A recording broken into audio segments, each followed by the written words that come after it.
Welcome to Dead Dog Media, and today I'm going to be reviewing the brand new DC movie, The Flash. It stars Ezra Miller, Micheal Keaton, and Shasha Calle. Calle, I think is how you say that. It's directed by Andrés Muschietti and is scored by Benjamin Wallfisch. If you haven't seen the movie yet and you want to form your own opinion before hearing ours, consider subscribing to the channel so you can come back and see what we have to say. Also, if you subscribe and hit the bell, you'll see every time we release a new review video. We also just released our very first limited edition demo comic book for our R-rated comic series Bolt and the Bruiser. If you want to support this project, it's on our website, which is linked in the description, so you can purchase the digital download for only $5 and you'll have it forever. We also post all our reviews on the website, and we post them the second we write them under live reviews, where you can comment and like the posts there. So consider checking out our website as well. I'll be breaking down and rating individual aspects of the film. These ratings will be averaged out at the end of the film for the film's final score. Every rating in my head starts at a 5 out of 10 and moves up or down based on the content. So if something is rated at a 5 out of 10, it means nothing was good enough to bring the score up, or nothing was bad enough to bring the score down. Let's get into it. The first category is writing, and the aspects of this category are going to be plot, pacing, characters, and dialogue. The plot for me was an 8 out of 10. I'm going to give the plot a good score here because if the other writing issues I will soon go over were done much better within the same plot, the movie could actually have been great. The plot tees up the character writing to have good development and the actors to have meaningful and emotional moments and conversations. The entire plot revolves around Barry trying to put his family back together, and in doing so, it's implied he causes the death of billions. By the end of the movie, the plot has Barry come to accept that in order for billions to live, his mother must die. Again, if other parts of the movie were executed much better, this would be a very compelling and emotional plot, and is a classic Flash storyline. Unfortunately, it gets wasted here. The pacing for this movie is a 4 out of 10. The pacing as a whole is one big meh. It's not neck-breaking or jarring, but it just doesn't give time in certain areas for me to really believe in the changes or decisions that characters are making. Flashpoint is a long story, and they definitely didn't give it the runtime it deserves, which in turn makes the pacing and characters suffer. The characters is a 3 out of 10. The character writing is almost offensive. The disservice to the original characters and depth of the story is almost satirical. And I'm not just talking about The Flash. Ben Affleck's Batman fleeing a crumbling hospital full of and surrounded by civilians about to die and telling Alfred to get someone else to handle it is just not right. As discussed in the movie, Alfred called almost every other hero before The Flash, so it's not even like Batman knew someone was going to be able to save these people. And The Flash almost couldn't if there wasn't a vending machine falling out of the sky. Yeah, a raining vending machine saved CGI babies. Not to mention the complete lack of public safety this Batman had while fleeing the scene. We get told that Flash's dad has tried to appeal before, but if you miss that 1 or 2 lines, then it just seems like he's chill being in jail forever for something he didn't do. He doesn't want to live in a world without his wife, which I get, but we have no connection or investment in that relationship. His dad just comes off as a little disassociated from reality, and us as the audience don't really connect with that feeling for the character. His dad is supposed to be distraught that his son is ruining his life to trying to free him, to the point where it's causing even more grief in the situation, and neither of them are moving on. But in the movie so far, Flash not getting his breakfast on time has an infinitely more important and high-stakes part of the movie than the dad's characterization, which is the entire hinge point of the movie, is putting his family back together.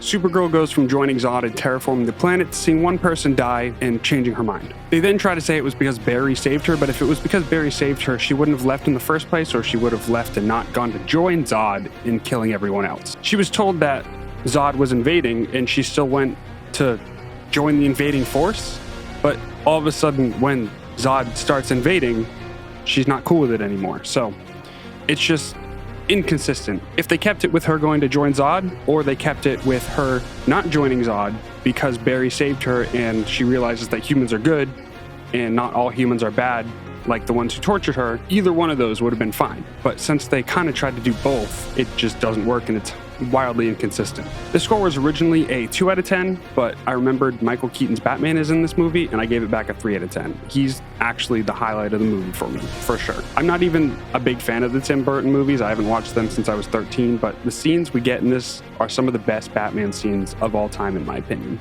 The dialogue is a 2 out of 10. It's absolute trash. Characters are opening their mouths just to tell us what's going on and move to the next scene. But the dialogue and acting scores kind of correlate because obviously the actors are providing the dialogue. So if the acting was better, maybe the dialogue was better. Maybe if the dialogue was better, the acting would have been better. An honorable mention in this too is every interaction between Iris West and Barry Allen, because I wanted to shoot myself every time they were on screen. Next category is acting. The subcategories of acting are going to be just main cast and supporting cast. So The main cast is a 4 out of 10. There's not a single scene where I believed Barry Allen wasn't just Ezra Miller pretending to be Barry Allen. My belief could not be suspended for even a second with the performance he was giving. Ben Affleck definitely phoned this in, and Shasha did amazing. Keaton did well, as he always does, and that's really all I got to say. The supporting cast is a 2 out of 10. Kiersey Clemons shouldn't be allowed within 100 feet of a camera. She was awful. My least favorite part of the movie by far. I will take the CGI babies any day. The barista was awful at the beginning of the movie. I mean, the uncanny portrayal of Barry's dad, the supporting cast just wasn't even, they didn't show up. Next category is visuals, and for visuals, we're going to go over the camera, the set design, the CGI, and the suit design. So for the camera, it's a 6 out of 10. Giving this a 6 because there were a ton of cool scenes involving the Flash and Batman and Supergirl and fight scenes. The camera work was pretty well. Even if it's a CGI camera, the way they framed things was just cool. I mean, Batman falling out of his plane and shit was just all really well done. Set design, I'm giving it a 6 out of 10. It's mostly generic, but the Batman suit in the snow was a very good decision. We need more of that type of stuff. It reminded me of The Dark Knight Rises, but just dialed up to 11. CGI is a 3 out of 10. I mean, you had 10 years plus, maybe. It's like almost a decade that you had to make this movie, and the CGI looks like this. I didn't think anything was going to be worse than 2018's Black Panther, but here we are. It's baffled. Everyone else on the internet is already ripping apart the CGI here, so I'm not going to go much more into that. Suit design, 8 out of 10. I know people dislike the Flash suit in this movie, and it's not great, but it's not bad at all. We've gotten better Flash suits for sure, but this one's a combination of the original Flash suit design with the defined abs and the skin-tight design and all that. It also has some cool aspects added, like the piping that glows when he starts using his powers.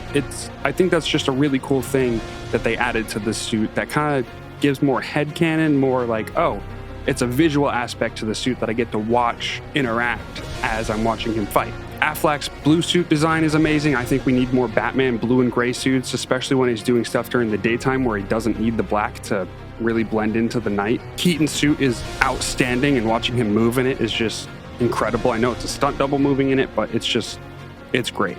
And Supergirl's suit makes me feel funny inside, so that's a point. And I'm also not going to deduct a point for the makeshift Flash suit. Yeah, it doesn't look great, but it's not supposed to. It's a makeshift Flash suit. I mean, come on. Next category is going to be audio, and for audio, we're going over score and sound design. And both are going to be a 5 out of 10. Really, nothing audio-wise was amazing or terrible. It did what it needed to do. There was no moment where the score really lifted a scene into greatness, but never took me out of the movie. So 5 out of 10 for both. The overall movie rating is 4.7 out of 10. Not a bad score considering how much I ripped parts of this movie apart in this review, but at most this movie is something you can put on and shut your brain off for 2 hours and see some cool shit once in a while.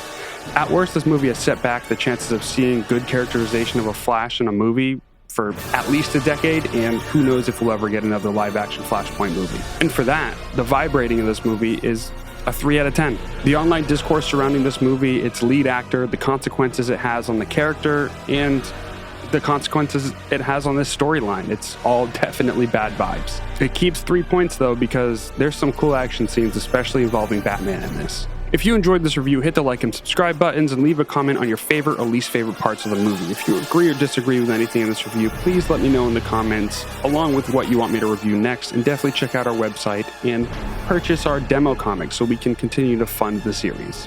Thank you.